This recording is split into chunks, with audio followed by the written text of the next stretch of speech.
Bonjour à toutes et à tous, bienvenue donc à cette nouvelle édition de Wati et vous. Je suis ravie de vous retrouver pour ce rendez-vous mensuel qu'on a depuis le début de l'année. C'est, comme vous le savez, un espace qu'on a voulu simple, participatif et ouvert, chaque pour discuter ensemble des sujets essentiels à notre région et pour partager les dernières réflexions et initiatives de Wati. Donc, merci à chacun d'entre vous d'être là en cette fin d'après-midi. C'est vraiment votre présence qui donne du sens à ce moment. Je suis Adjet Kongouline, chargée de communication à Wati. Et avant d'entrer dans le vif du sujet, comme chaque mois, on va faire un petit tour d'horizon du mois de Wati, de ce qui s'est passé sur les plateformes de Wati en ce mois-ci. Comme vous le savez, chaque mois, Wati publie de nouveaux contenus, que ce soit des analyses, des tribunes, des podcasts, avec toujours le même objectif, hein, nourrir le débat citoyen. Et pour ce mois-ci, on a retenu trois publications qui sont disponibles actuellement et qui sont à découvrir sur le site web de Watsi. La première, c'est un grand large signé Batra Traoré, qui est chargé de recherche à Watsi. Il revient donc sur l'élection du pape Léon XIV. C'est le premier Nord-Américain à devenir pape. Et donc, c'est un événement important qui dit beaucoup sur l'évolution de l'Église, sur la place de l'Afrique, mais aussi sur les équilibres entre tradition et ouverture. Donc, cet article est disponible sur le site de Watsi et il est intéressant à lire, notamment pour comprendre ces enjeux cités plus tôt. Le deuxième article plutôt est signé Angeline Savadogo, qui est une spécialiste des relations internationales et de la géopolitique. Elle a étudié la diplomatie et elle s'intéresse à la façon dont les jeunes s'engagent sur les grands enjeux internationaux, en particulier au Sahel. Et dans cette tribune, elle pose une question très actuelle. Je cite, la politique étrangère est-elle encore une affaire d'élite? À travers l'exemple du Sahel, elle montre comment les jeunes s'expriment de manière de plus en plus sur les questions internationales, parfois de manière radicale, mais souvent sans cadre. Elle appelle donc à mieux les outiller pour qu'ils puissent participer au débat de façon éclairée. Enfin, il y a la tribune écrite à trois mains par Saïd Djinit, Ibrahim Mayaki et El Kassim Ouane, qui ont tous les trois occupé des postes de haut niveau, hein, à l'Union africaine, à l'ONU ou dans leurs pays respectifs. Dans cette tribune, il rappelle que l'Afrique ne peut plus rester spectatrice des grandes mutations du monde. Le message est clair. Le continent a des outils, des institutions, des ressources. Ce qu'il lui faut maintenant, c'est de la volonté politique et des résultats concrets. Ces trois textes donc sont en ligne sur le site de Wati. N'hésitez pas à les lire, à les partager ou même à proposer vos propres contributions. Du côté du podcast Les Voix de Wati, ce mois-ci, quatre nouvelles chroniques sont disponibles actuellement. Il y a une première sur la Côte d'Ivoire, hein, à l'approche de l'élection présidentielle. On y parle donc de l'affaire Tidjane Thiam, des enjeux de candidature et des risques de blocage politique.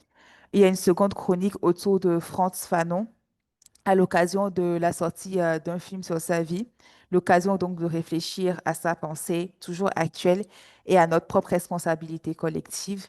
La troisième aborde la désinformation au Burkina Faso et la manière dont les réseaux sociaux peuvent fausser notre perception du réel dans un contexte déjà très fragile. Et enfin, une chronique sur la démocratie au féminin à partir d'un symposium organisé à Dakar en hommage à la professeure Fatou Sow, pionnière du féminisme africain. L'idée est simple. Penser la démocratie sans les femmes, c'est la rater. Et donc, tous ces épisodes sont à retrouver sur YouTube, Spotify et SoundCloud.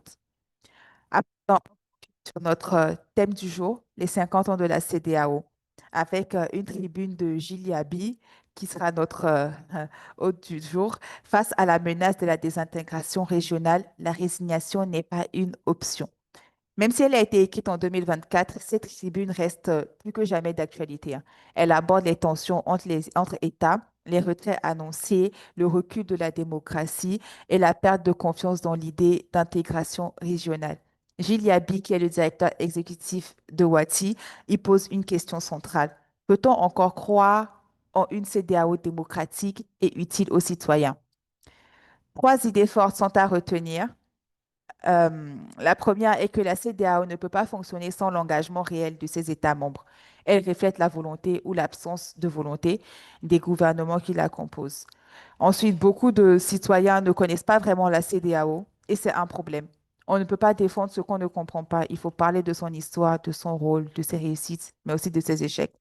Enfin, la démocratie reste un enjeu central. Même imparfaite, elle vaut mieux que l'alternative autoritaire et la résignation face au recul démocratique serait donc une erreur historique.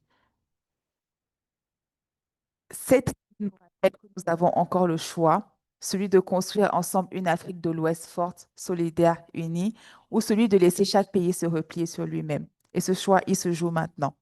Merci à tous encore pour votre présence. Et avant de passer à notre discussion du jour, un petit rappel.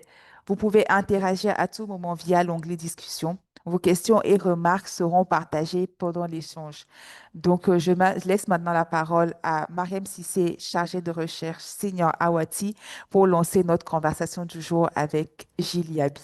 Merci beaucoup et excellents échanges à chacun.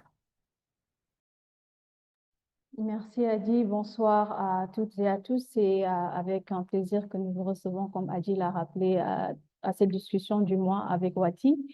Et comme elle a un peu rappelé vers la fin de sa présentation, nous saisissons un peu aujourd'hui la célébration des 50 ans de la CEDEAO qui a été créée pour favoriser la coopération économique et politique et qui s'est progressivement investi dans la défense de la démocratie et de la stabilité régionale. Pour échanger un peu sur cette ambition qui aujourd'hui est de plus en plus fragilisée.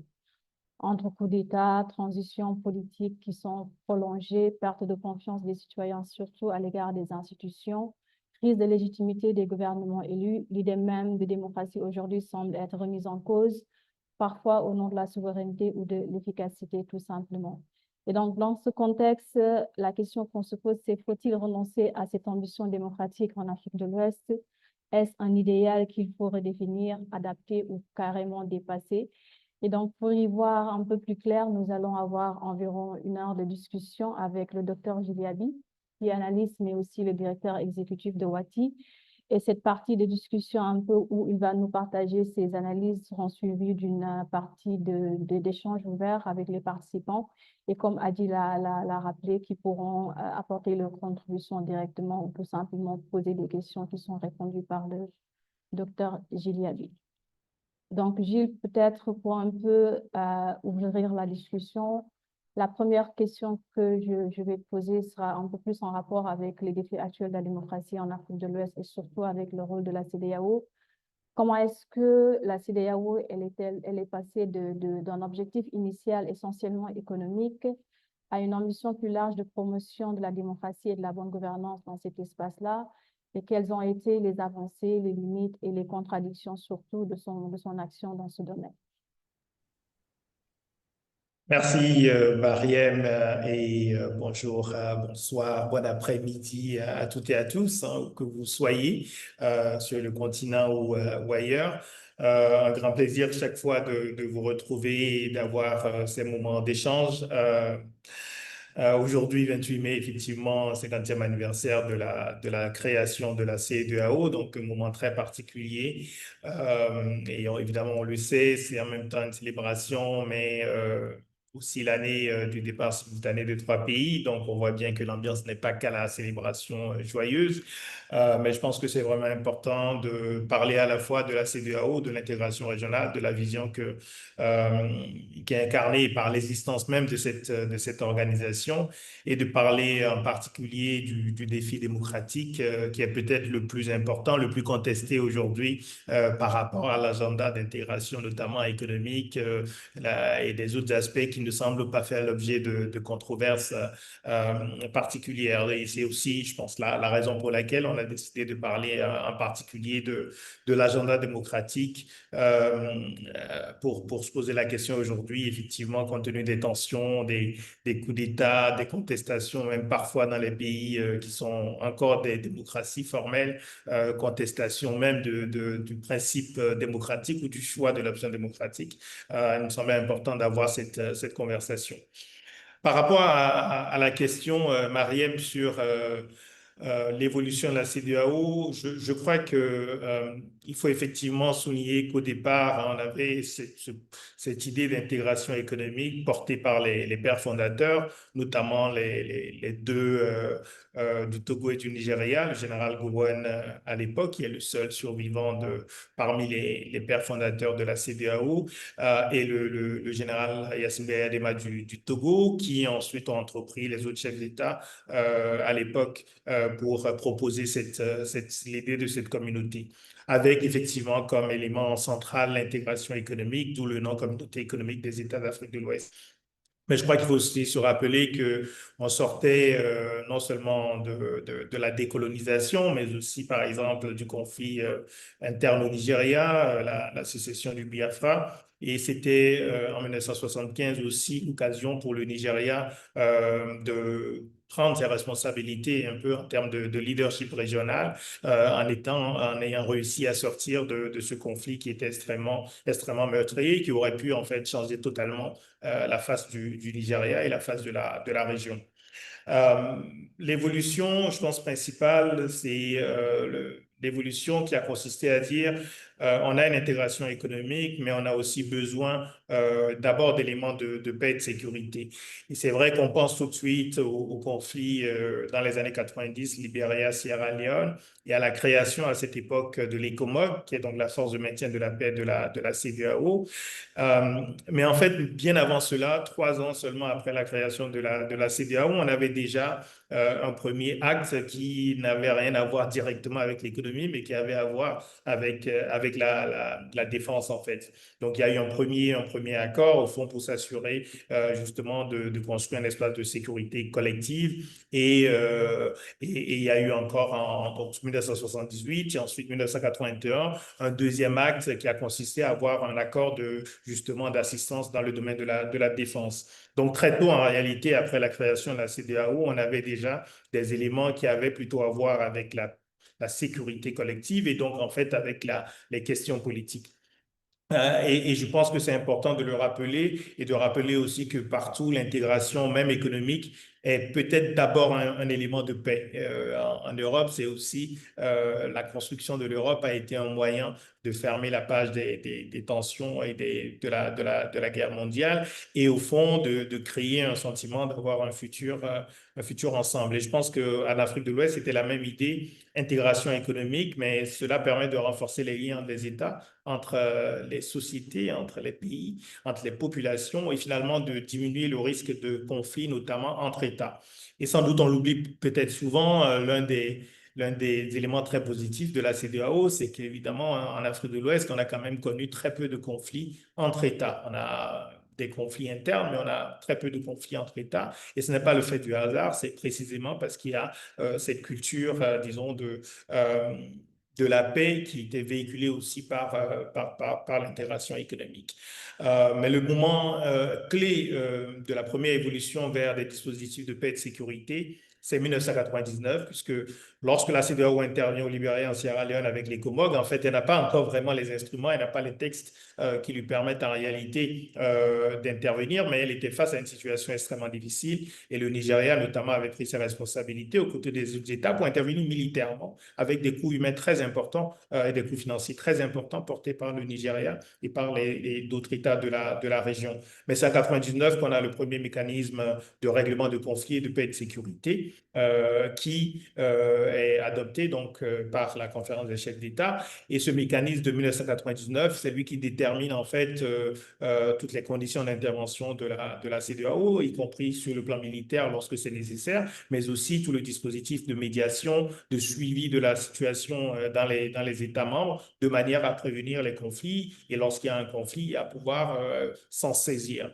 Et ça aussi, on ne le dit pas souvent, le seul fait d'avoir un tel mécanisme de dire qu'on a une forme de devoir systématique d'être concerné lorsqu'on a un conflit ou une crise majeure dans un pays de la région. Ce n'est pas quelque chose qui existe partout dans le monde. Le fait d'avoir déjà ce dispositif qui oblige d'une certaine manière à l'intervention, pas nécessairement militaire, l'intervention d'abord politique avec des processus de médiation pour éviter des conflits ou régler des conflits dans n'importe quel pays de la communauté. C'est un élément absolument important, je pense, du bilan de la CEDEAO. Le deuxième passage important, c'est lorsque, après 1999, on a en 2001 ce protocole additionnel sur la démocratie et la bonne gouvernance, qui lui marque un peu le passage à une communauté qui se dote de principes de convergence constitutionnelle.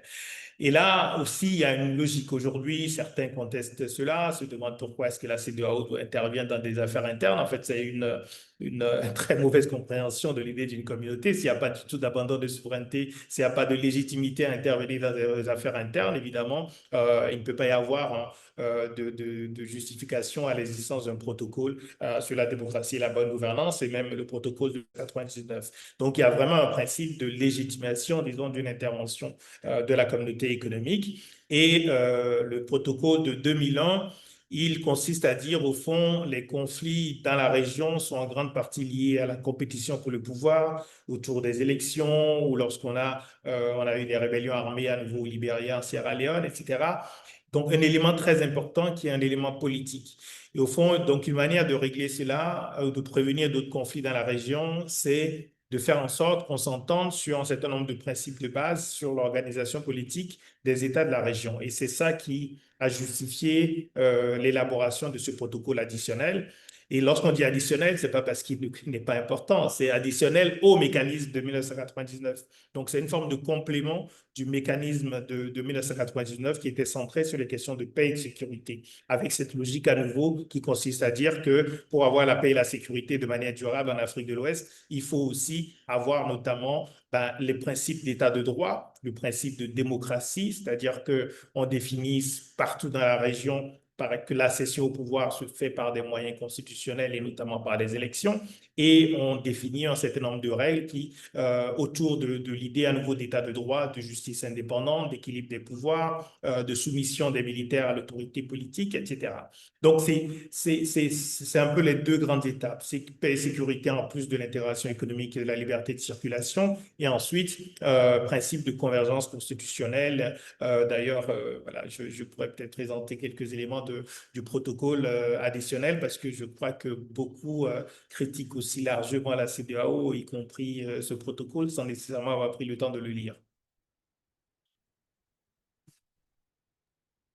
Merci beaucoup, Gilles. Alors, peut-être pour rester un peu sur sur cet élément de démocratie, à t'entendre, la logique derrière l'adoption de ce protocole additionnel semble être très claire et d'ailleurs même très logique et légitime.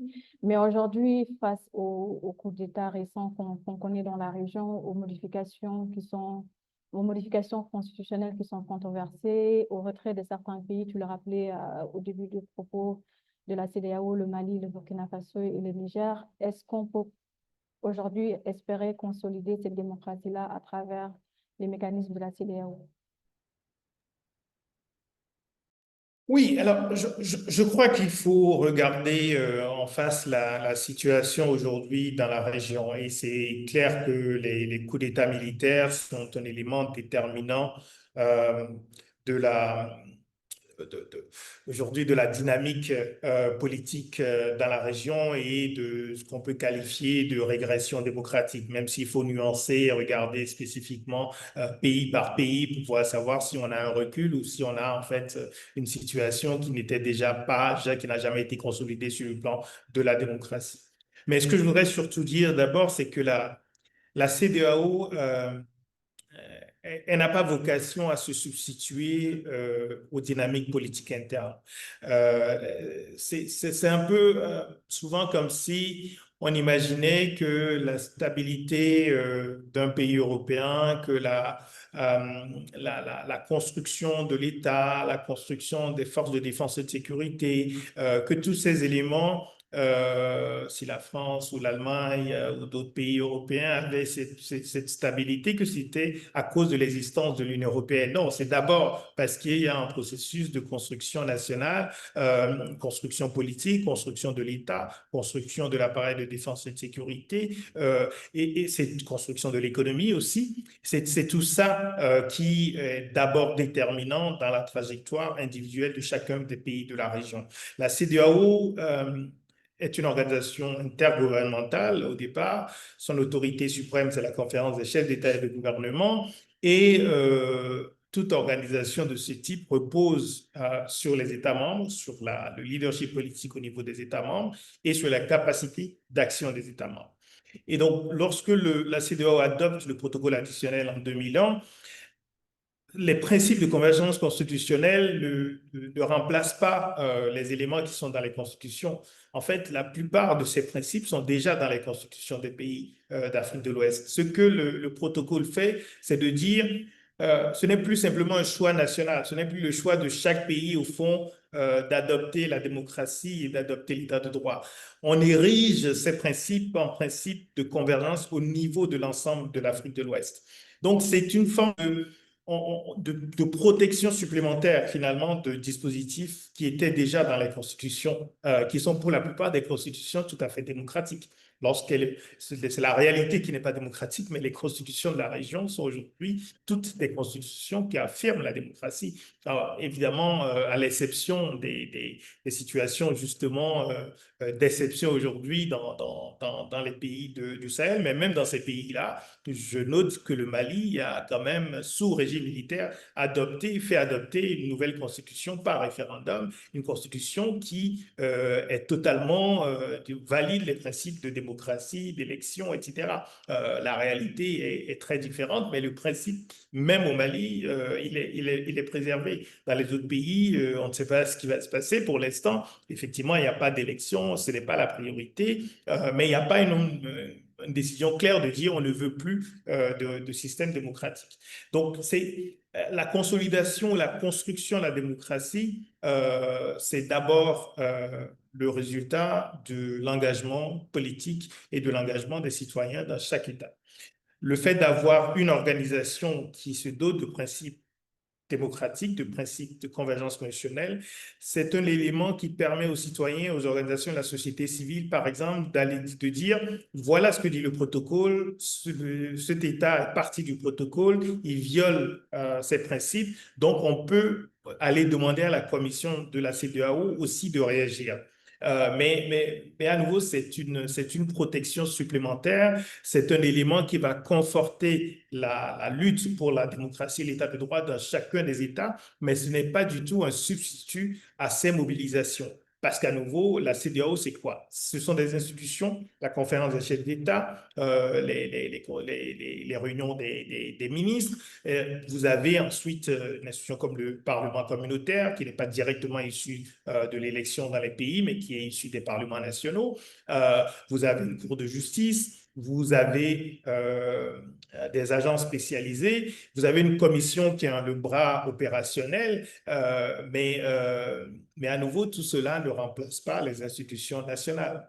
Et donc, la construction de la démocratie, ça reste d'abord, jusqu'à maintenant, un travail au niveau national qui peut être soutenu par l'existence de ce choix au niveau régional. Et donc, si on remet en cause justement le choix démocratique des principes clés au niveau de la CEDEAO, au niveau régional, en fait, on abandonne nos populations dans tous les pays à l'arbitraire de leur pouvoir. Au fond, ceux qui ont la chance vont avoir peut-être des pouvoirs démocratiques qui respectent un certain nombre de règles.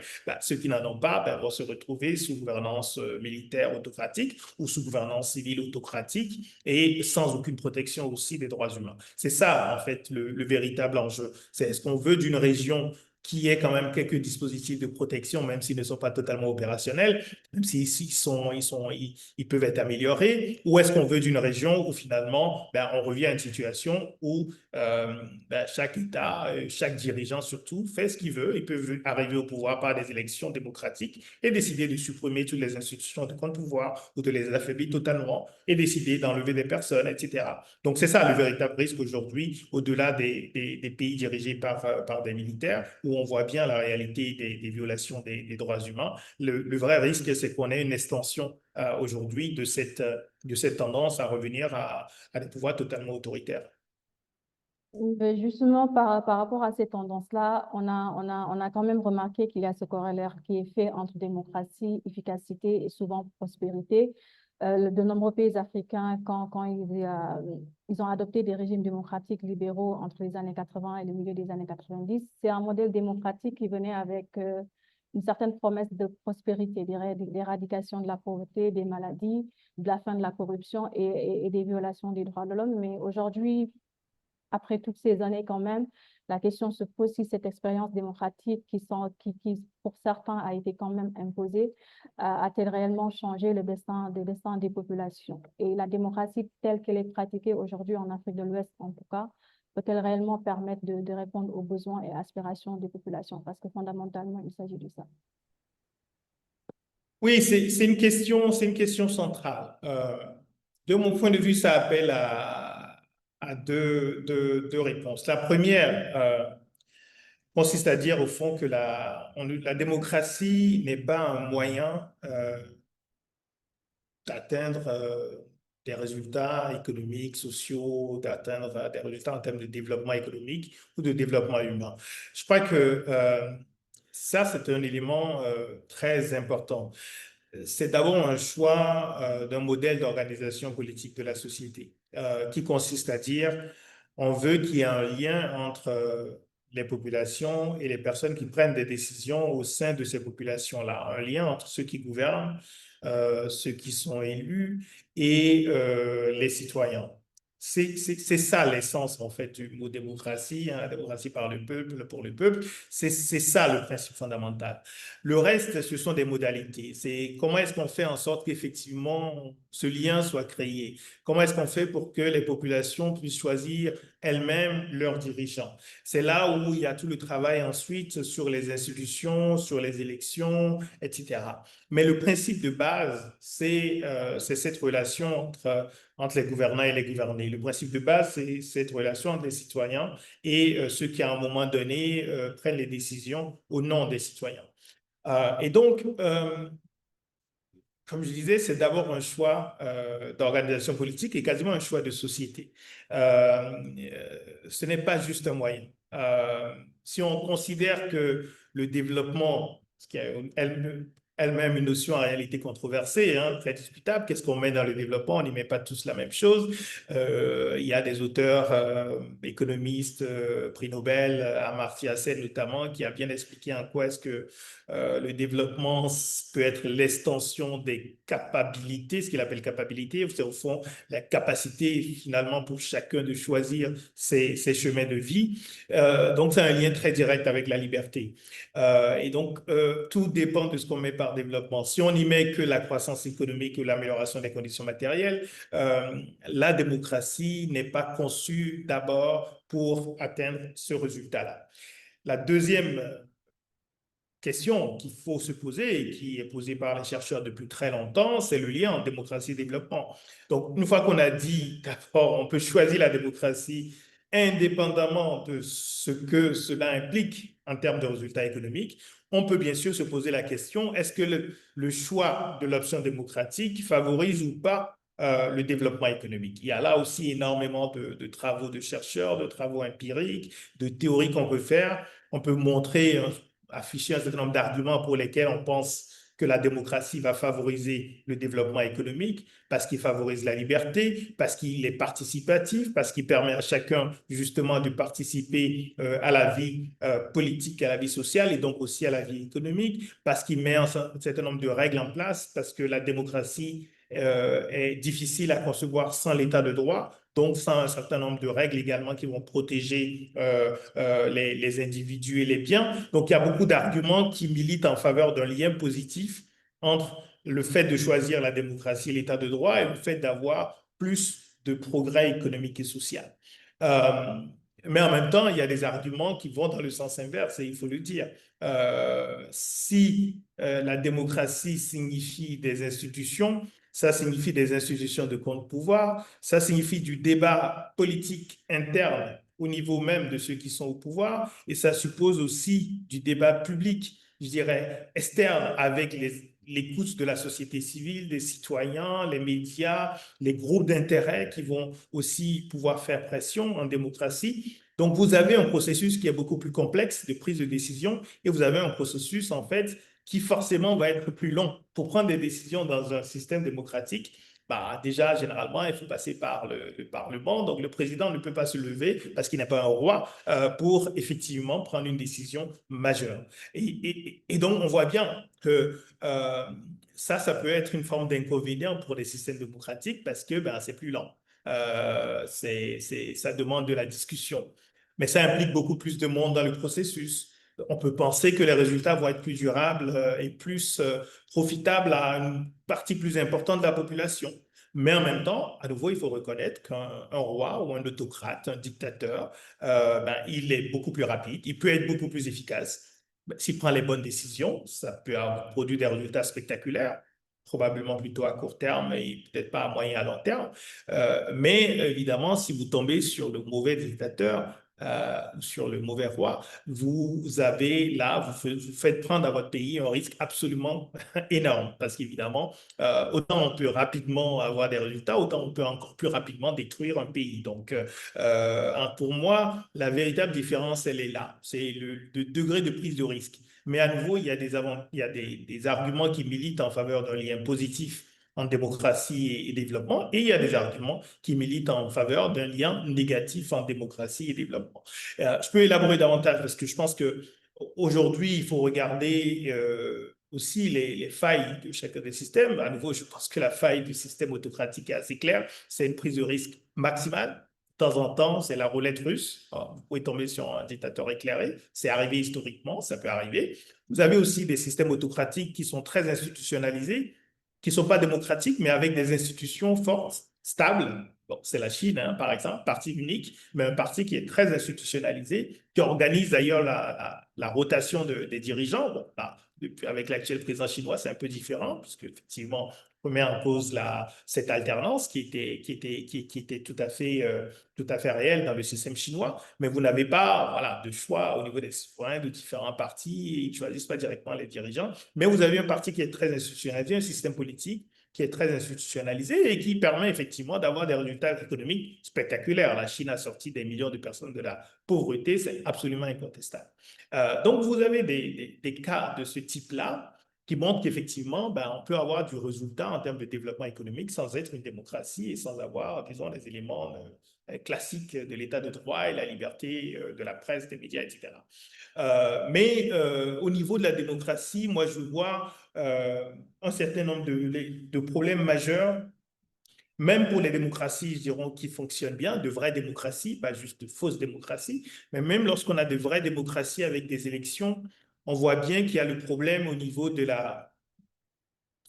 je dirais, de la durée courte, évidemment, des mandats, qui veut dire qu'au bout de 2 ans, 3 ans, lorsque vous avez des mandats de 5 ans, ou même des pays qui ont des mandats de 4 ans, Nigeria, Ghana, des pays anglophones, au bout de 2 ans, vous avez déjà en tête, disons, les prochaines élections. Et il est clair que les choix qui vont être faits par les présidents en quête de réélection ne seront pas nécessairement les meilleurs choix pour le moyen et le long terme et pour la société, parce qu'ils vont faire des choix qui sont basés sur l'augmentation de leur chance de réélection. Donc, il y a ce premier problème qu'il faut admettre et il faut voir comment est-ce qu'on peut, justement le corriger ou réduire un peu ces inconvénients. Le deuxième élément, c'est que l'élection en particulier elle-même comme modalité, elle produit des incitations, que je dirais des incitations négatives. C'est une élection, c'est une compétition déjà, ça n'encourage pas nécessairement la collaboration, ça va encourager plutôt la compétition qui va se transmettre à l'ensemble de la société. Mais vous avez des problèmes plus importants liés aux élections, c'est tout ce qui va déterminer la qualité de l'offre politique. On choisit au sein d'une offre politique. Donc, si l'offre politique est mauvaise, vous avez bien sûr le choix, mais enfin, ça ne veut pas dire que vous avez le choix entre de bonnes options. Donc, tout ce qui va concerner, comment est-ce qu'on réussit à avoir une offre politique de qualité? Évidemment, il y a beaucoup de conditions à réunir de ce côté-là et beaucoup de travail à faire sur ce volet. Il y a tout ce qui va concerner la demande aussi politique. Parce que ce sont les citoyens, ben, s'ils n'ont pas l'information sur les candidats, s'ils n'ont pas l'information sur les partis, s'ils sont sujets à une désinformation massive, s'il n'y a pas d'encadrement du financement des activités politiques, donc vous pouvez avoir un système tout à fait démocratique électoral, mais vous choisissez en fait pour quelqu'un qui a des moyens considérables, qui va écraser effectivement la campagne électorale, mais qui pourrait être financé totalement par des groupes criminels, par exemple. Donc, il y a un certain nombre d'incitations négatives qu'on peut relier notamment aux processus électoraux. Et je dirais, mais pour moi, l'incohérence que j'appelle un peu l'incohérence temporelle entre le mandat court lié à des démocraties électorales et des questions de long terme, c'est peut-être pour moi le défi le plus important. Mais il y a des réponses par rapport à ça. Et d'ailleurs, nous, à Wati, on a déjà proposé beaucoup de travailler sur les institutions non électorales de manière à ce qu'on puisse avoir, bien sûr, des élections et des pouvoirs qui sont issus des élections, mais qu'on puisse aussi avoir des institutions qui travaillent dans la durée, qui ne sont pas liées aux cycles électoraux et qui travaillent sur des questions fondamentales d'éducation, de recherche scientifique, de sécurité. Dans plein de domaines, on peut avoir des institutions qui vont travailler sur la longue durée et s'assurer que les cycles électoraux ne perdent pas totalement la trajectoire de long terme. Mais je crois qu'il est vraiment important de reconnaître ces faiblesses de la démocratie dans leur capacité à produire du bon leadership et à produire peut-être du développement économique, tout en étant très clair à nouveau sur le fait que tous les alternatives au système démocratique, dans son essence, les régimes autocratiques, ça veut dire à nouveau jouer à la roulette russe et donc avec des possibilités parfois d'avoir un bon leader éclairé, mais dont on ne connaît pas la durée de ce côté éclairé. Il peut s'éteindre aussi, et c'est ce qui arrive souvent après 5, 10, 15, 20 ans, 30 ans. Et évidemment, vous pouvez aussi tomber sur un leader qui n'est absolument pas éclairé, qui travaille que pour consolider son pouvoir et ses privilèges.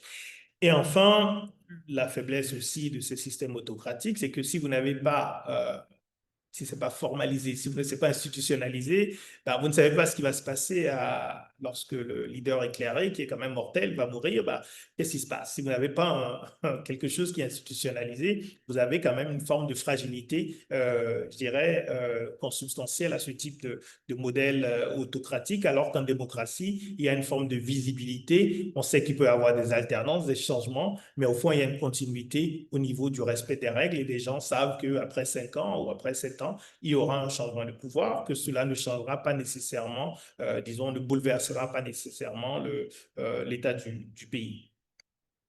Merci beaucoup, Gilles, pour ces éléments de réponse. Et parlant justement de ces incohérences, il peut arriver aussi, et je crois qu'on l'a déjà vu dans des pays de la région, qu'on ait des leaders qui soient beaucoup moins éclairés que des leaders autocratiques, mais qui ont été élus. Et donc, ce justificatif-là d'élection leur offre quand même une certaine légitimité qui va faire que les organisations comme la CEDEAO n'interviennent pas souvent dans des décisions qui sont controversées. On a vu des manipulations de constitution, on a vu des mandats qui ont été prolongés.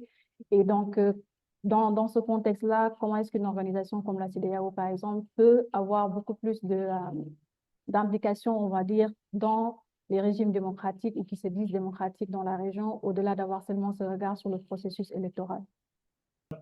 Non, je voulais revenir, ça c'est juste des éléments du protocole de 2001. À nouveau, chacun peut retrouver ce document très facilement sur Internet. Vous tapez protocole additionnel 2001, vous allez avoir les principes de convergence constitutionnelle.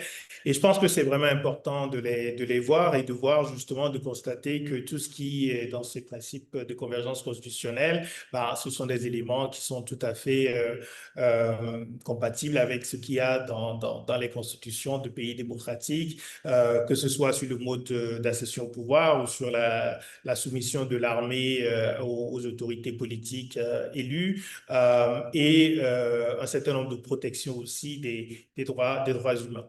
Mais ce qui est vraiment ce qui me semble être important par rapport à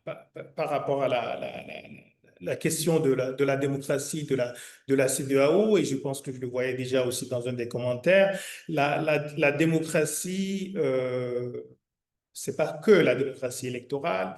Il y a d'ailleurs dans cette présentation, s'il y a le temps, je vais montrer aussi quelques éléments sur justement la caractérisation de cette démocratie, les différents éléments qu'il faut considérer.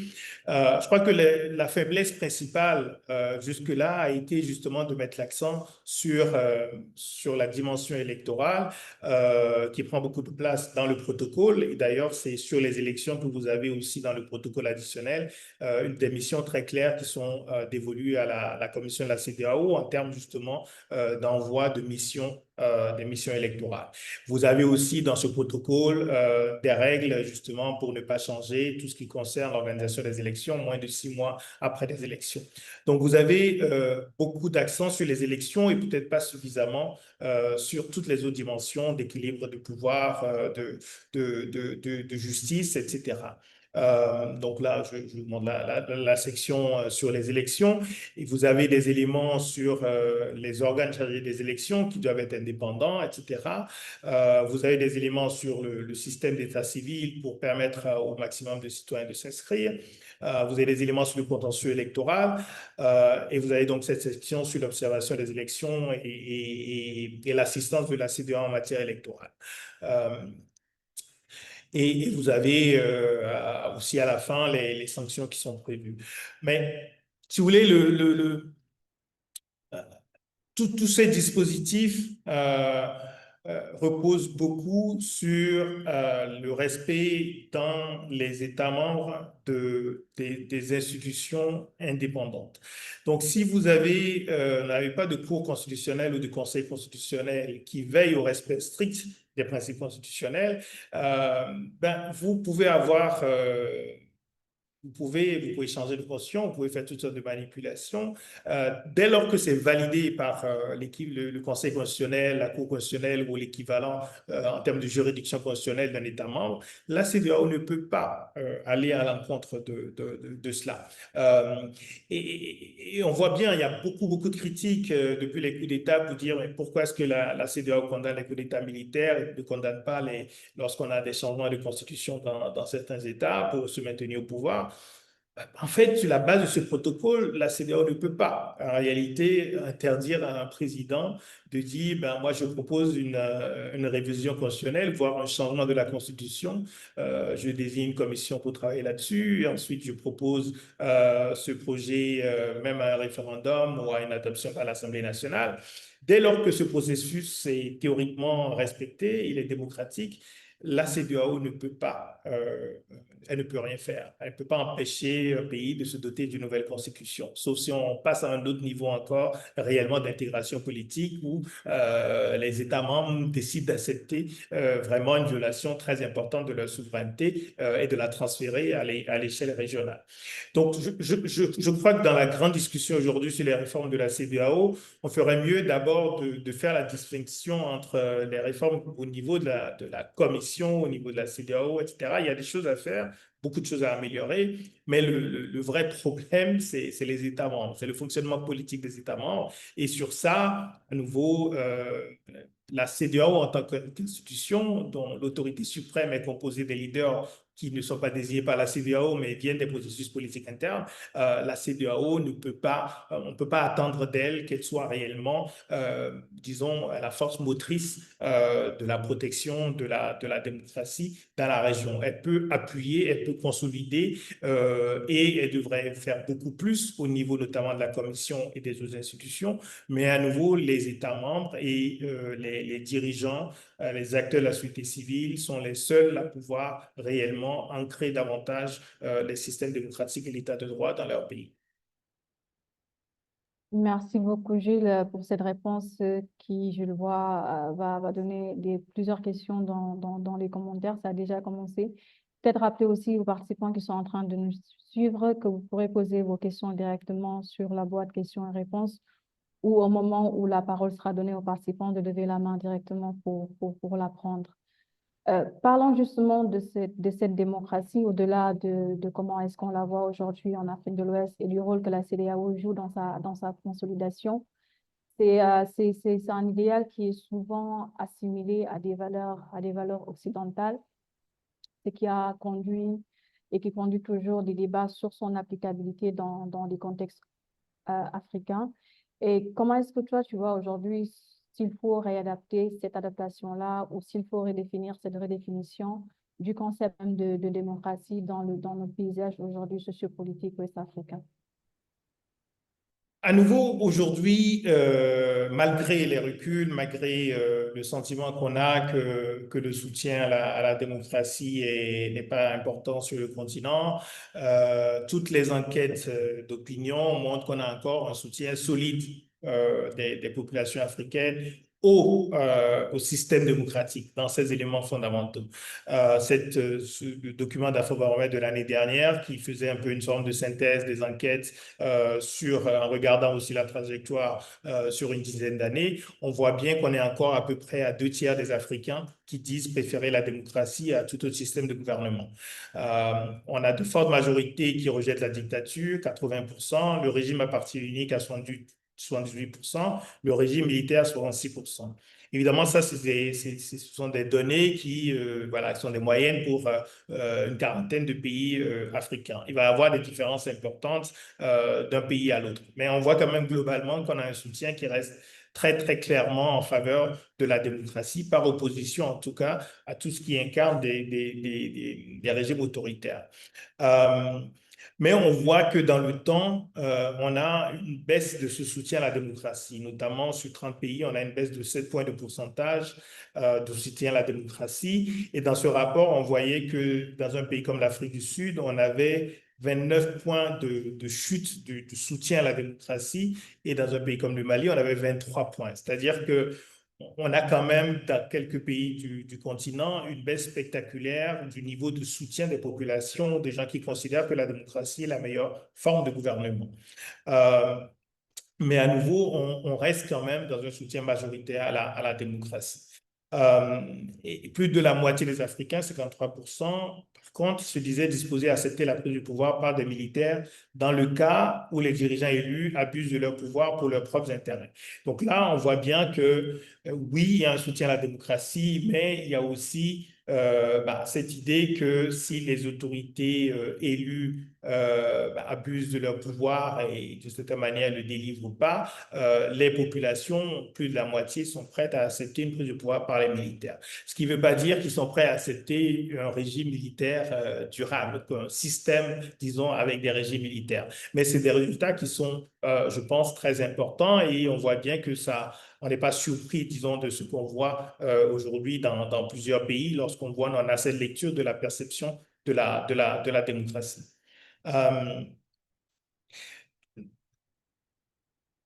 Ça, c'est ce que je commentais. Après, ce qui est intéressant dans ces études d'Afrobaromètre, c'est justement qu'il y a une différence entre le soutien que les populations expriment au système démocratique et le fait qu'ils considèrent qu'ils vivent dans un pays démocratique. Donc, la réalité, c'est qu'on a peu de citoyens, en fait, africains qui considèrent qu'ils vivent dans des pays qui sont réellement démocratiques.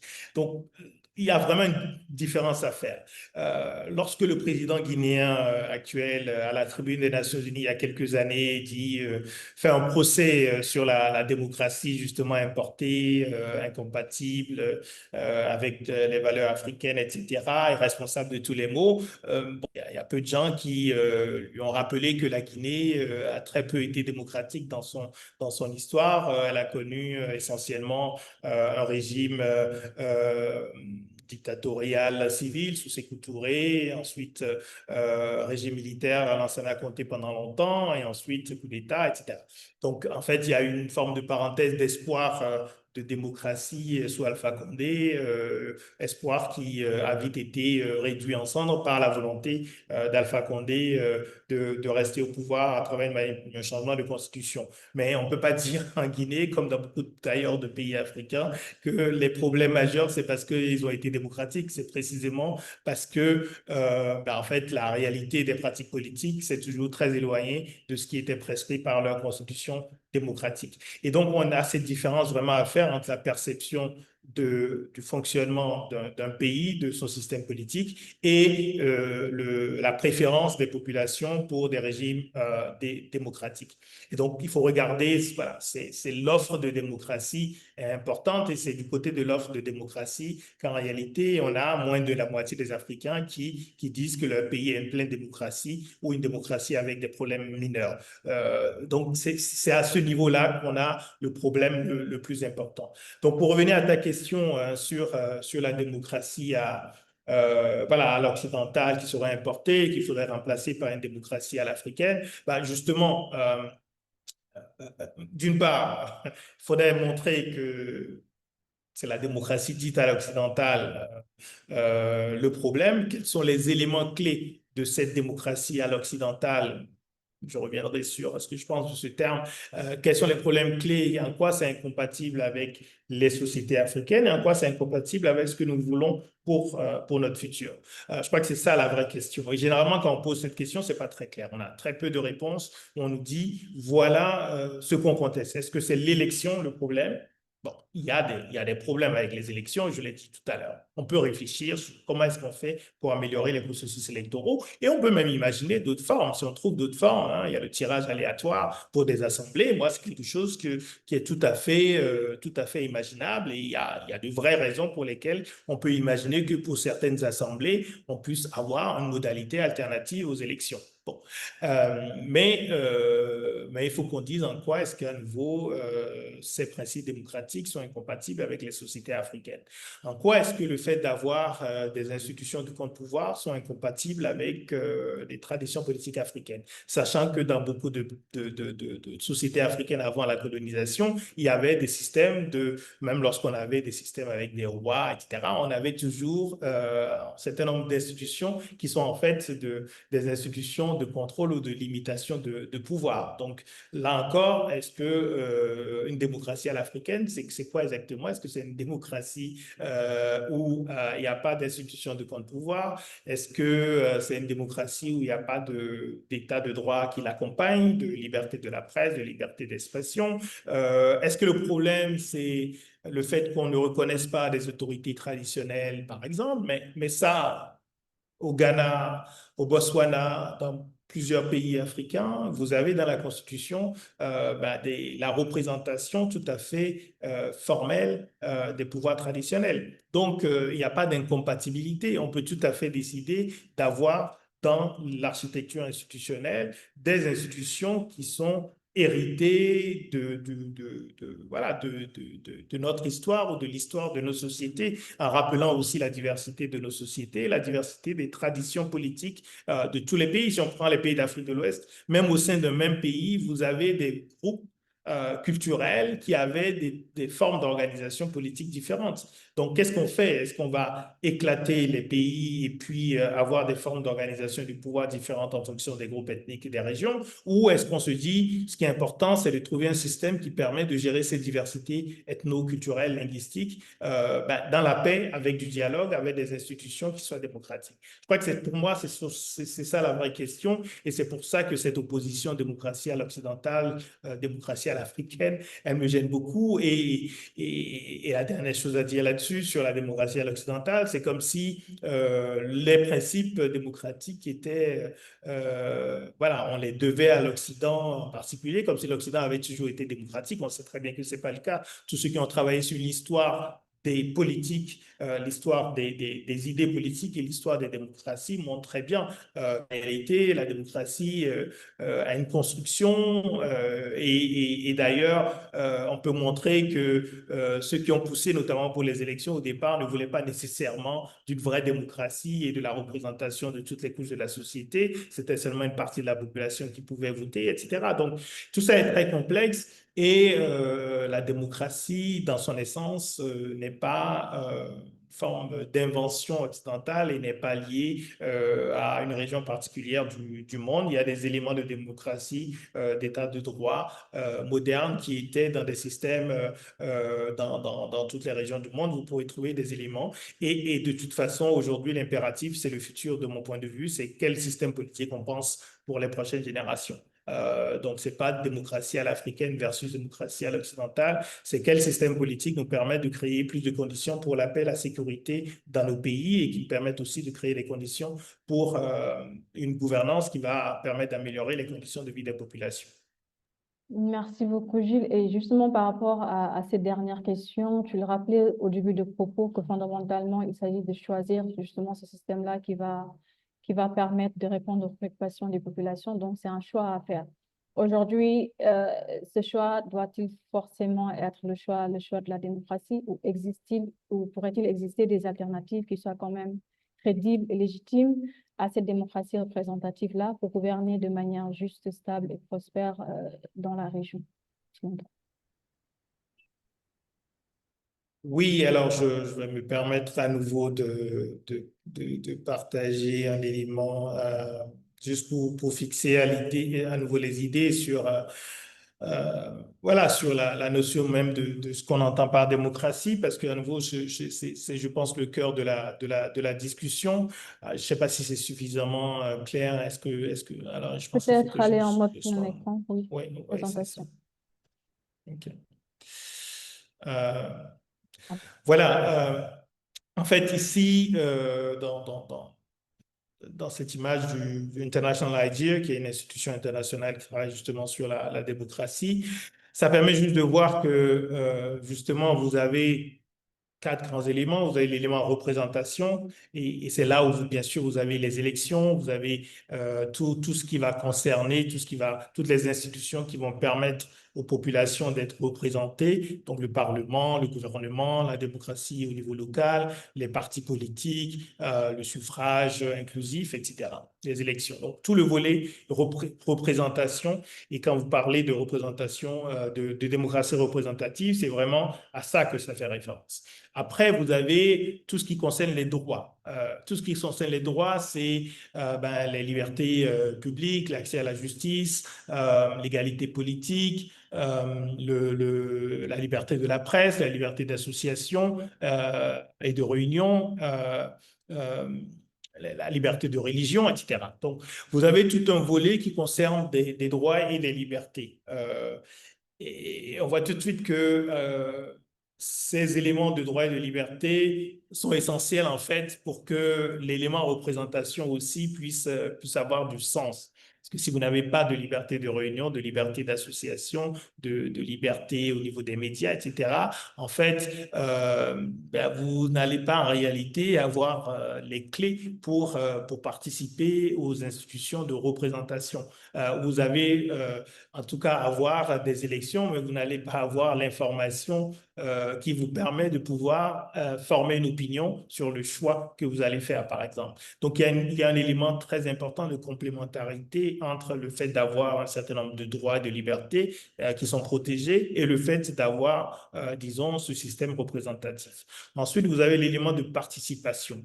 Une chose est de désigner des représentants à travers une élection, l'autre est de participer et donc de ne pas avoir des démocraties qui sont juste des moments électoraux. des moments où on désigne des représentants et ensuite on ne joue plus aucun rôle. Donc, les éléments de participation, c'est la participation aux élections, mais c'est aussi le fait de l'engagement citoyen et la société civile. Et là aussi, vous voyez bien que si vous n'avez pas d'espace de liberté, vous ne pouvez pas avoir de cette participation citoyenne finalement au jeu politique. Et le dernier élément ici, rule of law, c'est un peu ce qu'on traduit maladroitement un peu pas. C'est l'état de droit, c'est l'indépendance de la justice, l'absence de corruption, l'intégrité personnelle, etc. Le fait d'avoir un environnement prédictible en termes de droit, et vous allez avoir aussi l'équilibre, en tout cas le fait de l'existence de comptes pouvoir. Donc ces 4 éléments, représentation, droit et liberté, participation et au fond état de droit, sont constitutifs de ce qu'on appelle généralement une forme de démocratie libérale. Donc c'est une démocratie qui n'est pas seulement une démocratie électorale, c'est une démocratie à nouveau qui est très liée à l'état de droit et à la protection d'un certain nombre de libertés. En fait, si on regarde on retrouve un peu la même distinction avec une autre organisation qui est l'université qui fait, je pense, le travail le plus détaillé de mon point de vue sur la démocratie. Alors, je vais arrêter le partage et retrouver la bonne diapo et repartager. On retrouve toujours ces différents éléments qui permettent de voir les différentes composantes de la démocratie. Et à nouveau, de voir que ça va bien au-delà des élections. Alors, donc, vous avez la référence est là, ça s'appelle VDEM, Variation in Democracy. Ils font un travail considérable avec un rapport annuel chaque fois sur les démocraties dans le monde. Et d'ailleurs, le dernier rapport montre très bien l'évolution qui est extrêmement préoccupante au niveau mondial, pas simplement au niveau africain. Et on voit qu'ils essayent d'identifier au fond l'évolution de démocratie vers l'autocratie. Et on voit qu'il y a des zones grises. On voit que il est très difficile, par exemple, parfois de faire la distinction entre une démocratie électorale, mais qui est une très mauvaise démocratie électorale avec des élections mal organisées, etc. Difficile de faire la différence entre ça et une autocratie électorale. Parce que dans la plupart des autocraties aujourd'hui, vous avez des élections. Mais vous avez des élections, en fait, qui ne vous permettent pas de changer de leader. Donc, on voit bien qu'une très mauvaise démocratie électorale, en fait, est très proche, je dirais, d'une très bonne autocratie électorale. Vous avez des élections, mais en fait, vous n'avez pas de véritable choix et vous n'avez pas de contrôle sur ceux qui sont au pouvoir. Et de l'autre côté, à l'extrême, vous avez, disons, une autocratie fermée, une vraie autocratie. Bon, je pense que l'un des bons exemples, c'est la Corée du Nord, où effectivement, voilà, vous avez vraiment aucun élément disons, de démocratie, de liberté, etc. Et de l'autre côté, du côté de la démocratie, vous avez les démocraties électorales et vous avez des démocraties libérales où vous avez en plus des élections, de bonnes élections, vous avez l'indépendance de la justice, vous avez l'existence de contre-pouvoirs de manière générale et la protection des libertés. Donc ça me semblait important parce que dans la discussion sur le lien démocratie-développement, le lien démocratie-stabilité, etc., il faut chaque fois voir aussi de quelle démocratie on parle et où est-ce qu'on en est dans la construction démocratique.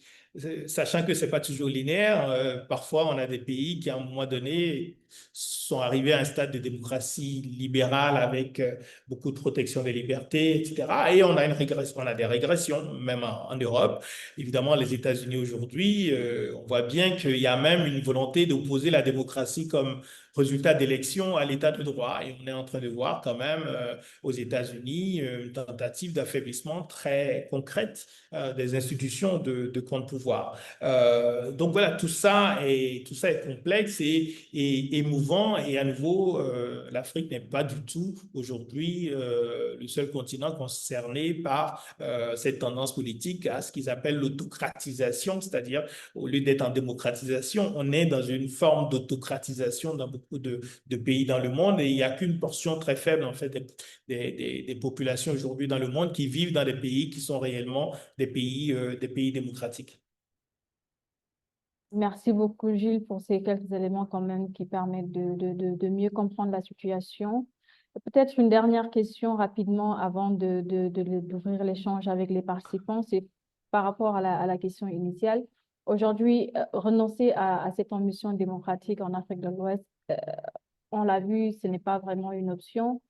Mais pour certains, n'est-ce pas, une certaine manière de fuir la responsabilité de contrôle, de sanctions et surtout de redevabilité envers leur population. Oui, c'est clair. À nouveau, voilà, on ne peut pas faire la même analyse de ce qui se passe dans les pays du Sahel, ce qui se passe en Guinée, dans tous ces pays en Afrique de l'Ouest aujourd'hui qui sont concernés, qui sont dirigés par des militaires, presque tous maintenant des généraux, sauf au Burkina Faso. Euh, Parce qu'il y a un élément de contexte sécuritaire qui a joué un rôle important pour donner une forme de presque de légitimité, ou en tout cas de légitimation à la prise de pouvoir par les militaires. Ils pouvaient se dire, ben oui, on a des pays qui sont en train de s'effondrer sur le plan sécuritaire, avec des groupes armés, avec le terrorisme, et donc, au fond, les militaires viennent pour stopper l'effondrement du pays, et c'est vrai que c'est un élément très important qui a joué, je pense au Burkina Faso et au Mali. Il y a des éléments politiques qui ont joué. Il faut se rappeler qu'au Mali, le premier coup d'État militaire est quand même intervenu aussi sur fond de contestation des élections, de la manipulation des résultats des élections législatives à l'époque, et qu'il y a eu toute une mobilisation d'acteurs politiques et d'acteurs civils qui, de cette manière, a créé finalement les conditions pour l'intrusion des militaires dans le jeu. En Guinée, il n'y a pas de menace sécuritaire, il n'y a pas d'élément sécuritaire qui ait justifié le coup d'État du colonel Doumbouya à l'époque, aujourd'hui général, mais on avait, disons, des conditions politiques qui ont été réunies par le fait qu'Alpha Condé avait changé la constitution. Et d'ailleurs, beaucoup d'acteurs politiques à l'époque de l'opposition avaient soutenu le coup d'État militaire en pensant que cela allait permettre une forme de retour ou pas de consolidation à la démocratie, parce qu'il n'y avait pas de démocratie à consolider, mais enfin, beaucoup ont soutenu le coup d'État en Guinée parce qu'au fond, ils voyaient simplement le fait qu'on se débarrassait d'un pouvoir, voilà, d'un pouvoir qui s'accrochait.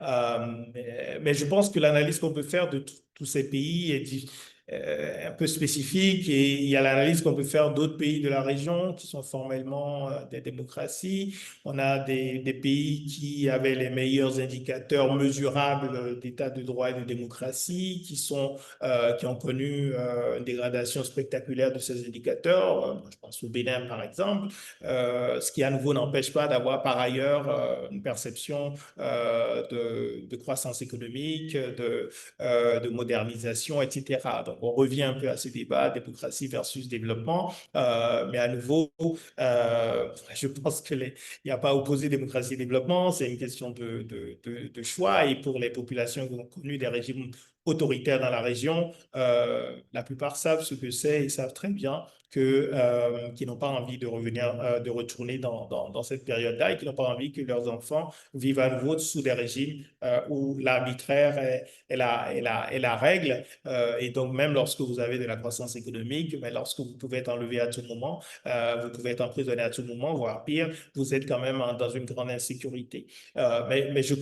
Évidemment, je pourrais citer le cas du Togo, où on a un changement de République, un changement de constitution sans débat, par une Assemblée nationale déjà elle-même contestée en dépassement de mandat, et on donne l'impression de changer de régime, de passer à un régime parlementaire, mais en fait c'est surtout un moyen de contourner la limitation de mandat.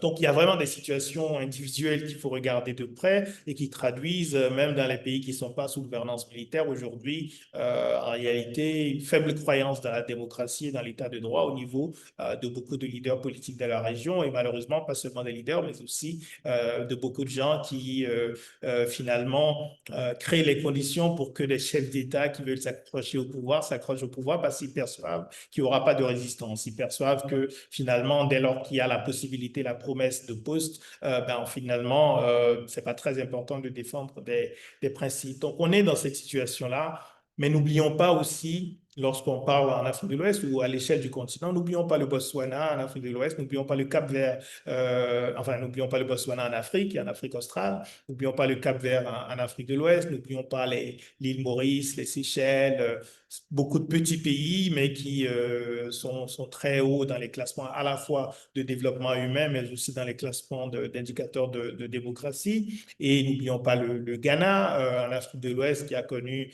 une alternance tout à fait pacifique et démocratique. Et à cause de sa démocratie plutôt bien installée, malgré la crise économique sévère que le Ghana a connue, ben, il n'y a pas eu de menace sur sa stabilité politique parce que ben, les populations savaient qu'il y aurait un moment où ils pourraient choisir de changer de pouvoir de manière pacifique. N'oublions pas le Sénégal, bien sûr, avec ce qui s'est passé aussi en 2024, qui montre à la fois des fragilités institutionnelles, hein, faut bien le dire, c'est pas, ce qui s'est passé au Sénégal n'a pas nécessairement montré qu'on avait des institutions très, très, très solide. Oui, on a eu le Conseil constitutionnel qui a joué son rôle à un moment clé, mais on a eu quand même aussi des preuves d'une concentration de pouvoir, d'une possibilité pour un président quand même de manœuvrer et d'être stoppé simplement au dernier moment, à la fois par le Conseil constitutionnel, mais aussi beaucoup par la mobilisation des acteurs de la société civile et des acteurs politiques. Et aujourd'hui, ce qui se passe au Sénégal, hein, au moment où on discute, il y a une journée de dialogue sur le système politique. Ça montre bien, là aussi, je dirais quand même la force de la démocratie, c'est d'avoir cette possibilité en situation de paix, sans être en crise, d'avoir un dialogue qui implique les citoyens dans la réflexion sur les institutions politiques. Et ça, c'est l'espace démocratique qui permet de le faire, qui permet, je pense même au Sénégal, l'ancien Premier ministre de l'opposition s'est exprimé ce matin même dans le cadre de ce dialogue politique en dénonçant les arrestations, en dénonçant un certain nombre de pratiques, mais il a pu le faire parce qu'on est dans un système démocratique qui protège quand même un certain nombre de libertés. Il y a beaucoup de pays de la région où on ne peut pas aujourd'hui exprimer un point de vue critique sur ce qui se passe.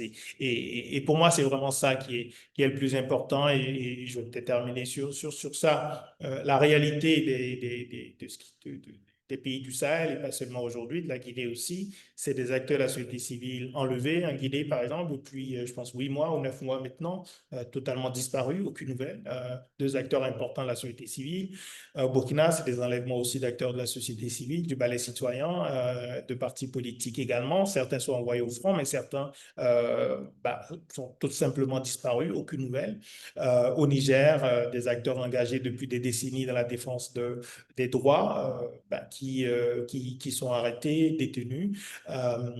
C'est ça, au-delà des discussions théoriques, concrètement, ce que ça veut dire lorsqu'on n'a aucune protection liée à l'état de droit, ce que ça veut dire, c'est que tout le monde est vulnérable, y compris des personnes qui d'ailleurs ont soutenu des régimes militaires au début, comme au Mali. Certains se sont retrouvés en prison et ils sont toujours, parce que le premier jour, la première fois, ils expriment quelque chose qui est contraire à l'orientation du pouvoir en place, ben, ils peuvent être enlevés, ils peuvent être condamnés et réduits au silence. Donc, c'est l'enjeu pour moi, pour la région, c'est vraiment ça, c'est de voir ce que ça signifierait de ne plus avoir du tout de cadre régional qui défendent le principe de démocratie et d'état de droit, tout en respectant à nouveau la possibilité pour chaque pays de travailler, de continuer à travailler sur ses institutions politiques.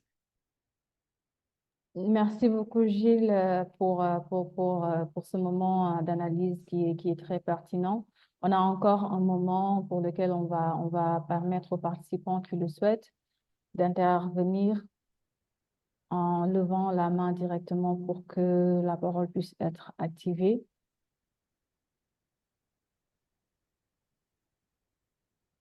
En attendant cela, on a une question dans le chat de Abdoulaye Sy, parlant un peu du rôle de la CEDEAO. Sa question, c'est est-ce que la CEDEAO ne s'est-elle pas désengagée de son mandat d'intégration économique en imposant des sanctions aux pays de l'AES?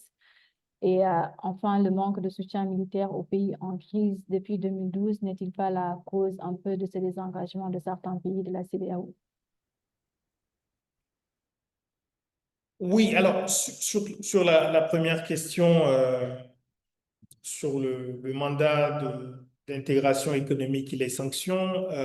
Alors, d'abord, je crois à nouveau, il y a une très mauvaise connaissance de ce que fait la CEDEAO et ce qui ressort dans les médias, ce qui ressort dans l'espace public, c'est essentiellement tout ce qui concerne le volet politique et le volet sécuritaire. C'est ça qui est discuté et en fait, tout le volet économique, le travail des commissaires, parce que vous avez en fait au niveau de la commission de la CEDEAO, vous avez le président, mais vous avez des commissaires avec des domaines sectoriels sur l'éducation, sur la santé, sur les infrastructures, sur l'agriculture, etc. Donc, tout ce travail au niveau sectoriel, au niveau économique, il n'a jamais cessé. Il n'a jamais cessé. L'interconnexion électrique, la CEDEAO joue un rôle clé dans le fait que tous les pays aujourd'hui de la région, à l'exception du Cap-Vert qui est une île, sont interconnectés. Il y a une agence spécialisée qui s'occupe de la santé, l'Organisation ouest africaine de la santé, qui est d'ailleurs basée à Bobo-Dioulasso, Burkina Faso. Donc, il faudra qu'elle déménage avec le départ du Burkina Faso. Donc, je pense qu'il faut d'abord dire que la CEDEAO, ce n'est pas que la gestion des conflits, c'est pas que la gestion des coups d'État, c'est pas que la gestion des crises, c'est évidemment tout ce pourquoi elle a été créée initialement. Elle continue à travailler sur ces questions-là, mais elle communique très mal et il y a aussi je pense là encore la responsabilité des États membres. Je ne sais pas dans combien de pays de la région en Afrique de l'Ouest on a dans les programmes éducatifs au secondaire des cours sur l'intégration régionale ouest-africaine, sur la CEDEAO, sur les institutions. Moi, je me suis retrouvé même dans des conférences organisées par la CEDEAO avec un nombre d'acteurs jeunes, d'acteurs économiques, etc., qui ne pouvaient pas citer plus de 2 institutions de la CEDEAO et avaient très mauvaise connaissance de ce que faisait l'organisation. C'est le premier point. Le deuxième point, par rapport aux sanctions, je crois que c'est clairement l'une des raisons, pas la seule, l'une des raisons peut-être pas du départ de ces 3 pays, parce que je pense que la principale raison du départ de ces 3 pays, c'est du départ du choix des dirigeants de ces 3 pays de faire sortir leur pays, c'est d'abord le fait de se libérer de toute pression extérieure. Mais je crois que les sanctions, par contre, leur ont donné la possibilité de bénéficier du soutien assez large de leur population à cette sortie de la CEDEAO. Parce que les sanctions économiques extrêmement larges, extrêmement dures, contre le Mali et ensuite contre le Niger, ces sanctions ont effectivement d'abord, on peut considérer qu'elles allaient effectivement à l'encontre de la mission de solidarité et d'intégration économique. Et on peut considérer que le fait que ce ne soit pas des sanctions juste ciblées sur des personnes responsables des coups d'État, etc., ça veut dire que c'est des sanctions qui touchaient l'ensemble de la population, qui était déjà dans des situations de crise. Et ça, je crois que c'était une erreur. Et d'ailleurs, à ce moment-là, en tout cas, d'un point de vue personnel, exprimé sur cette question en disant que ces sanctions très larges étaient une mauvaise idée. Ce qui ne veut pas dire que le principe de sanction était une mauvaise idée, dès lors que vous avez quand même des violations très claires des textes. S'il n'y a pas du tout de sanctions, ça ne sert à rien d'avoir des textes. Donc, mais il y a des sanctions qui sont prévues dans le protocole additionnel, il n'y avait pas des sanctions économiques. Et ensuite, il y a eu un autre document sur les sanctions de la CEDEAO qui donnait beaucoup plus de latitude au chef d'État de prendre des mesures, mais il n'y a pas un document explicite qui prévoyait toutes les mesures économiques qui ont été prises. Et c'est d'ailleurs pour ça qu'en fait, ces sanctions ont aussi été contestées du point de vue de leur légalité, au-delà de l'impact sur les populations. Donc oui, je pense que les sanctions ont été la manière dont elles ont été prises et leur étendue ont été des éléments d'affaiblissement de l'opinion, notamment des populations par rapport à la CEDEAO. Mais je pense que la dernière chose que je dirais, je pense qu'il y avait une autre question sur le soutien par rapport à la situation d'insécurité au terrorisme. Là aussi, la réponse est en fait beaucoup plus nuancée. Je pense que ce qu'on entend souvent, dire que la CEDEAO rien fait pour les pays confrontés à l'insécurité et au terrorisme, c'est simplement pas vrai. Lorsque la crise a commencé au Mali en 2012, euh, il y a eu deux choses. Il y a eu le début des affrontements au nord du pays et il y a eu le coup d'État du capitaine Sanogo à l'époque. Sur le volet politique comme sur le volet sécuritaire, la CEDEAO était la première organisation à réagir. Les États membres de la CEDEAO étaient les premiers à envoyer des troupes sur le territoire malien, certains par la route, avec de grandes difficultés qui sont liées à l'état de nos armées. La CEDEAO n'a pas d'armée, donc ces moyens, c'est les moyens que lui donnent les États. Et lorsque les États, y compris un pays comme le Nigeria, lui-même faisait face à une situation d'insécurité avec des forces de défense et de sécurité pas en très bon état, ben évidemment, ça limite la capacité de projection à l'extérieur. Mais malgré ces difficultés, la CEDEAO et les États membres avaient fait des efforts importants pour envoyer des troupes au Mali à l'époque. Et parallèlement, vous avez eu à l'époque la médiation, notamment sous le président Compaoré du Burkina Faso, qui avait joué un rôle clé dans la restauration d'une forme d'institution de transition au Mali. Et c'est d'ailleurs ce gouvernement de transition qui avait fait appel ensuite à la France pour l'intervention militaire. Donc, on oublie souvent que les pays de la CEDEAO ont été présents sur le terrain malien avant, en fait, la France, et que après, il y a eu tout un jeu avec l'Union africaine, avec les Nations Unies, avec la France, qui effectivement a progressivement écarté ou marginalisé la CEDEAO dans la réponse sécuritaire. Mais c'est vrai, la faiblesse de la CEDEAO elle-même, et en fait derrière, c'est la faiblesse des États membres. Et la CEDEAO, c'est pas la Commission, c'est les États membres qui mettent les moyens.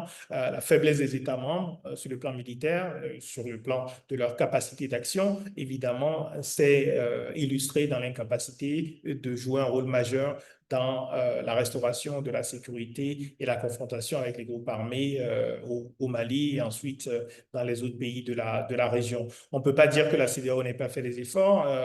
Il y a un rapport de International Crisis Group sur lequel j'avais travaillé à l'époque où on montre même qu'il y a eu un exercice d'auto-évaluation de la CEDEAO qui a été fait à l'époque pour regarder ce qu'ils avaient fait au Mali, quelles étaient les insuffisances, quels avaient été les problèmes avec l'Union africaine et qu'est-ce qui devait changer. Donc, je pense qu'il faut à nouveau nuancer fortement cette idée que la CEDEAO n'a rien fait et a manqué de solidarité à l'égard des pays du Sahel confrontés à l'insécurité. Merci beaucoup, Gilles. Alors, la prochaine interpellation de M. Ali Cissé est relative justement à ce manque de proximité, on va dire, entre la CEDEAO et les populations des États membres. Il dit qu'on a l'impression que c'est plus une affaire d'élite, donc l'organisation est un peu élitiste entre chefs d'État, commission et autres institutions régionales sans vraiment d'impact sur la population et peut-être ce qui fait qu'ils n'ont pas cette connaissance justement de l'organisation et de ce que fait l'organisation. Oui, c'est ce que je disais. Il y a d'abord un manque d'information très important sur ce que fait l'organisation, sur ce qu'elle a fait. Euh, euh, Même sur le commerce intra-régional, continue à le dire, hein, les chiffres officiels, c'est un commerce interrégional d'environ 15%, très faible, et on en déduit que sur la liberté de circulation des biens et sur l'intégration commerciale, le résultat n'est pas spectaculaire. Oui, le résultat n'est pas spectaculaire, mais en fait, euh, une étude tout à fait récente du Club de Sahel de l'Afrique de l'Ouest avec d'autres partenaires montre que sur les produits alimentaires, en fait, on est plutôt à du 38%, presque 40% de commerce intra-régional lorsqu'on tient compte de la réalité qui est dominée en fait par le secteur dit informel. Donc, il y a beaucoup de transactions commerciales au sein de l'espace régional ouest-africain qui ne sont pas répertoriées. Et donc, le véritable niveau de commerce intra-régional, il est bien plus élevé que les 15% qu'on donne comme chiffre officiel. Alors, ça ne veut pas dire que c'est le résultat que de l'intégration portée par la CEDEAO, mais ça veut dire qu'on a une véritable intégration commerciale et économique dans cette région. Je pense qu'il y a beaucoup de choses à dire sur les politiques sectorielles. L'un des grands échecs de mon point de vue de la CEDEAO, c'est qu'elle n'a pas réussi à aller très loin dans les politiques communes au niveau agricole, au niveau industriel, une vraie politique industrielle. En fait, ça n'existe quasiment pas. Chaque État continue à créer des zones industrielles et à avoir voilà, des essais de politique industrielle, parce que ce ne sont pas vraiment de vraies politiques industrielles, des grandes infrastructures. Je pense que là aussi, la CEDEAO aurait pu et aurait dû faire mieux. Je cite toujours l'exemple du rail. On aurait tellement aimé, disons, pouvoir présenter un réseau ferroviaire régional se basant sur ce qui existait dans certains États, qu'on a réussi dans beaucoup d'États à détruire, hein, le rail euh, qui souvent a été développé par les anciens pays colonisateurs pour l'exploitation de leurs matières premières. Dans beaucoup de cas, les trains qui circulaient ne circulent plus et évidemment, on n'a pas développé encore plus le réseau. Au Nigeria et dans quelques pays, on a un retour du rail depuis quelques années, mais ce n'est pas porté par la CEDEAO. On aurait pu avoir effectivement comme objectif stratégique au niveau régional de développer ce type d'infrastructure de connexion. On a le corridor, par contre, routier Abidjan-Lagos, qui est l'un des grands projets. Là aussi, bon, il commence enfin à avancer, mais ça fait peut-être 10, 15, 20 ans qu'on en parle. C'est trop lent. Voilà, l'exécution est trop lente lorsqu'on la compare, par exemple, à ce qu'on a en Afrique de l'Est avec des infrastructures de connexion très importantes portées par la communauté économique en Afrique de l'Est. Donc, il y a des choses qui auraient pu être faites, qui auraient pu être mieux faites. Je parlais de l'Organisation ouest-africaine de la santé tout à l'heure. La réponse à COVID-19, en fait, personne ne le dit, mais cette organisation a joué un rôle clé dans la réponse immédiate pour s'assurer que tous les systèmes au niveau national avaient les bons niveaux d'information pour travailler à la mise à disposition à l'époque, voilà, des kits de tests, etc. Et la CEDEAO a même décidé d'harmoniser les tarifs à l'époque pour les tests. Chaque État faisait ce qu'il voulait. Beaucoup d'États ont fait comme s'ils n'avaient pas vu la décision de la CEDEAO et ont attendu des mois avant de réduire les tarifs des tests COVID.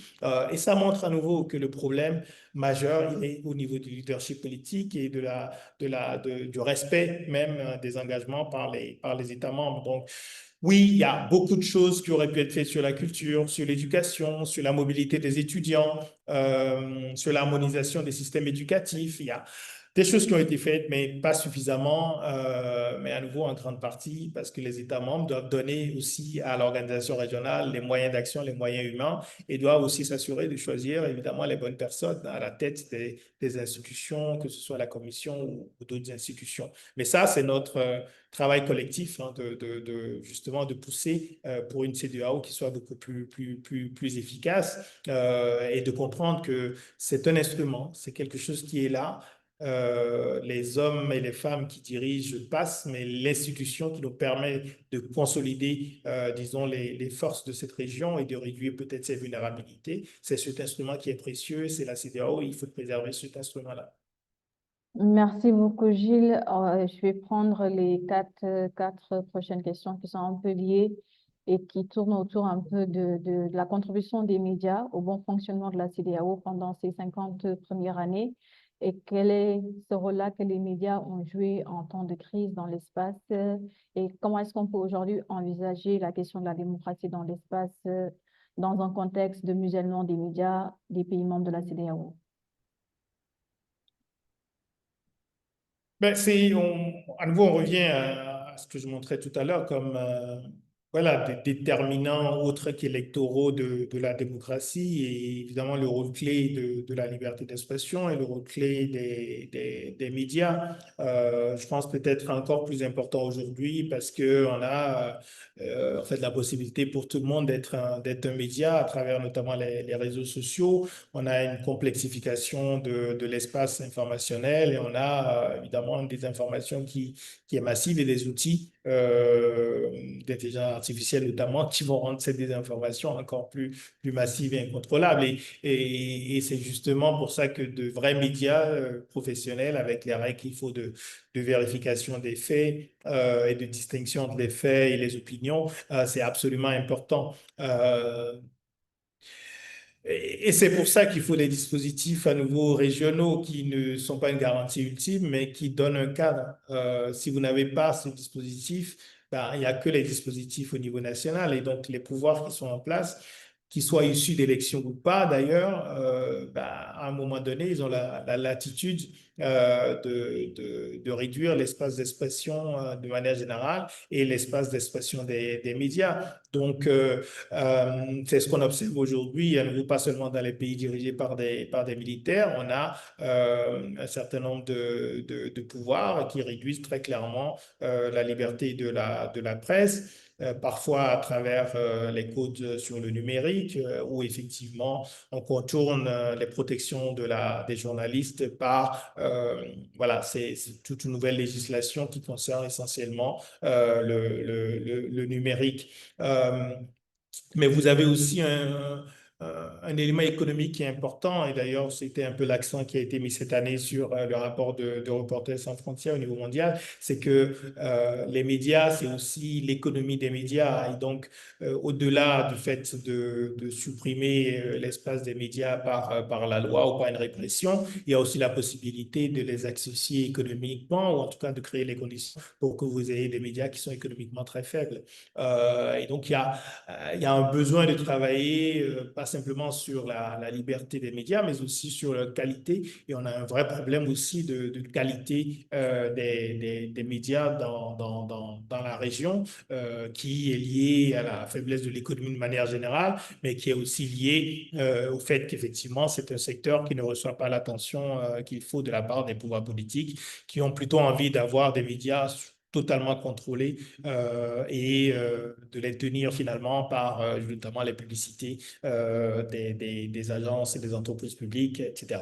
Donc oui, on a un vrai sujet au niveau des médias, mais je crois qu'il faut l'envisager en relation avec tous les autres indices de détérioration de l'état de droit et des libertés dans la région.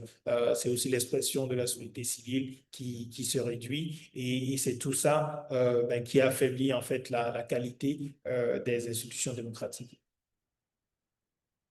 Merci beaucoup, Gilles. Alors, je pense qu'on a répondu à toutes les questions qui ont été posées dans le chat et dans la box questions-réponses.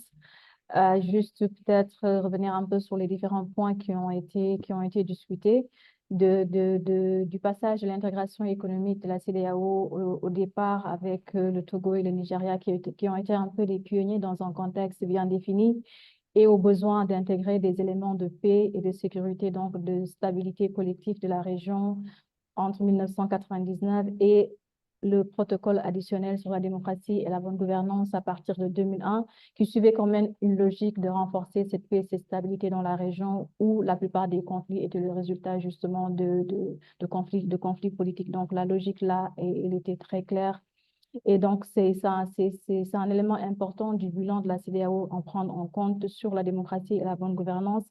Et enfin, retenir que même si l'organisation en tant que telle a des limites et des lacunes, elles ne sont pas seulement imputables à l'organisation, mais à la volonté politique surtout des leaders au niveau national de respecter les principes de l'organisation et de lui donner peut-être une partie de leur souveraineté pour lui permettre de mener à bien sa mission. Donc, merci à toutes les personnes qui ont suivi cette discussion. Peut-être donner la parole à Gilles rapidement pour un mot de conclusion. Aujourd'hui, quoi retenir justement vers quoi on doit aller, surtout après 50 ans de la CEDEAO pour la consolidation de la démocratie et l'efficacité de l'organisation. Merci beaucoup. Peut-être que la première chose que je dirais, c'est à nouveau de revenir aux fondamentaux avant de discuter des institutions, des élections, des faiblesses de tous ces dispositifs, de revenir au fond à ce qu'on entend par démocratie, aux éléments de base. Et donc, c'est ce lien à nouveau entre ceux qui gouvernent et ceux qui sont gouvernés.